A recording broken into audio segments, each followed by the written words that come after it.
श्री सुखदेव जी उस दिव्य जोड़ी का दर्शन करते हैं और गान करते हैं। तो मंगला के समय तो विशेष सेवा आपकी है, बहुत लाडले प्यारे हैं। एक बार प्रिया प्रीतम के चरणों में सुखदेव जी विराजमान, उस समय श्री जी ने आपको आज्ञा करी। सुखदेव जी ने कहा, आज प्रिया प्रीतम किसी चर्चा में निमग्न है, कौन बात है? श्री जी ने कहा, श्याम सुंदर जगत के कल्याण की ओर से विचार कर रहे हैं। क्या विचार कर रहे हैं? कि पृथ्वी लोक पर अभी कलयुग का आरंभ मात्र है और सब लोग विमुख होकर के और विनाश के पथ की ओर जा रहे हैं। तो सबको बचाने का, कल्याण के पथ पर लगाने का क्या उपाय है? सुखदेव जी ने कहा, क्या उपाय है? तब श्याम सुंदर ने कहा, एक ही उपाय है कि हमारा कोई परिकर अब पृथ्वी पर अवतार ले और अवतार लेकर के जगतवासियों को भक्ति का पाठ पढ़ाए, हमारी चर्चा सुनाए, हमारे नाम की, रूप की, लीला की, धाम की महिमा सुनाए और विमुख भूले भटके जीवों को हमारी प्राप्ति का मार्ग दिखाए। श्री सुखदेव जी ने कहा, निकुंज मंदिर में तो ऐसे बहुत परिकर हैं, पर उनमें ऐसा परिकर कौन है जिसके द्वारा प्रभु का ये संकल्प पूर्ण होगा? श्री कृष्ण ने कहा, सुखदेव ऐसे तो तुम ही हो। तुम यहां पर भी रह करके निरंतर हमारे रूप लीला माधुरी का पान करते हो, नाम का गान करते हो।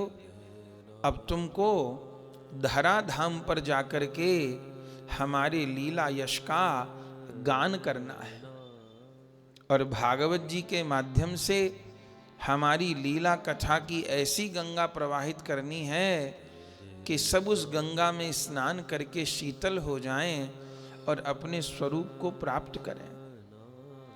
सुखदेव जी पहले तो दुखी हो गए कि मुझे जाना पड़ेगा, पर जब प्रभु ने कहा इसी में मेरा सुख है, तब सुखदेव जी ने स्वीकार किया।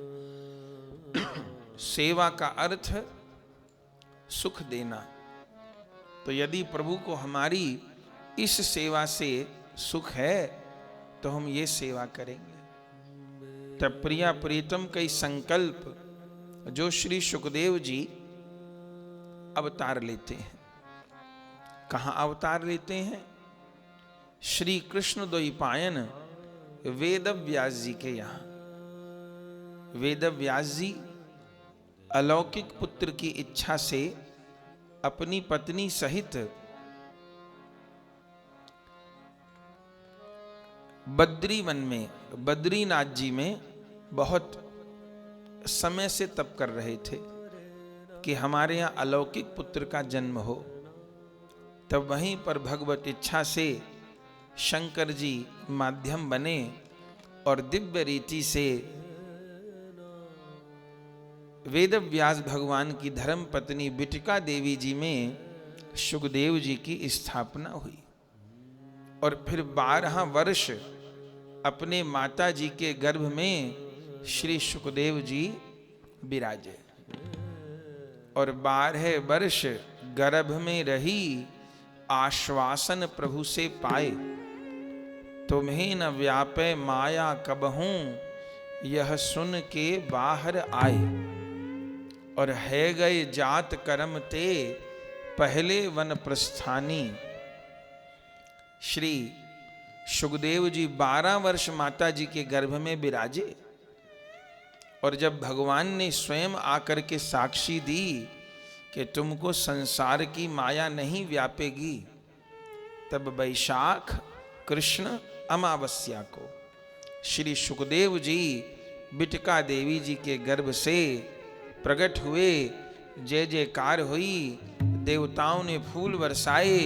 कहिए श्री सुखदेव जी महाराज की जय, श्री वेद व्यास जी महाराज की जय, श्री बिटिका देवी की जय हो।